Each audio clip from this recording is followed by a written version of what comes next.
Nehemiah, chapter 2. Nehemiah sent to Judah, verse 1.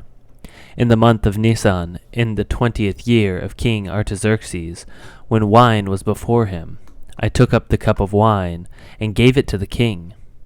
Now I had not been sad in his presence. And the king said to me, Why is your face sad, seeing you are not sick? This is nothing but sadness of the heart. Then I was very much afraid. I said to the king, Let the king live forever. Why should not my face be sad when the city, the place of my father's graves, lies in ruins, and its gates have been destroyed by fire? Then the king said to me, What are you requesting? So I prayed to the God of heaven. And I said to the king, If it pleases the king, and if your servant has found favor in your sight, that you send me to Judah, to the city of my father's graves, that I may rebuild it.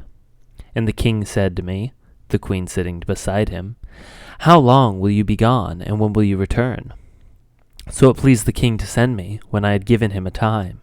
And I said to the king, If it pleases the king, let letters be given to me, to the governors of the province beyond the river, that they may let me pass through until I come to Judah, and a letter to Asaph, the keeper of the king's forest, that he may give me timber to make beams for the gates of the fortress of the temple, and for the wall of the city, and for the house that I shall occupy.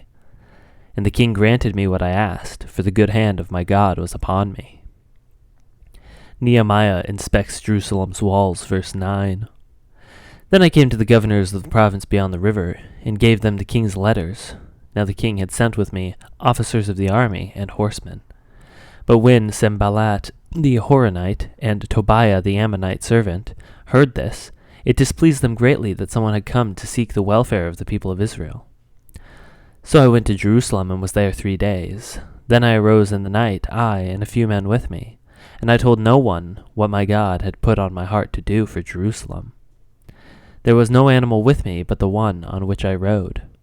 I went out by night by the valley gate, to the dragon spring, and to the dung gate, and I inspected the walls of Jerusalem that were broken down, and its gates that had been destroyed by fire. Then I went down to the fountain gate and to the king's pool, but there was no room for the animal that was under me to pass. Then I went up in the night by the valley and inspected the wall, and I turned back and entered by the valley gate, and so returned. And the officials did not know where I had gone or what I was doing. And I had not yet told the Jews, the priests, the nobles, the officials, and the rest who were to do the work. Then I said to them, You see the trouble we are in, how Jerusalem lies in ruins, with its gates burned. Come, let us build the wall of Jerusalem, that we may no longer suffer derision. And I told them of the hand of my God that had been upon me for good, and of the words of the king had spoken to me. And they said, Let us rise up and build. So they strengthened their hands for the good work. But when Sanballat the Horonite, and Tobiah the Ammonite servant, and Geshem the Arab heard of it, they jeered at us and despised us, and said, What is this thing that you are doing? Are you rebelling against the king?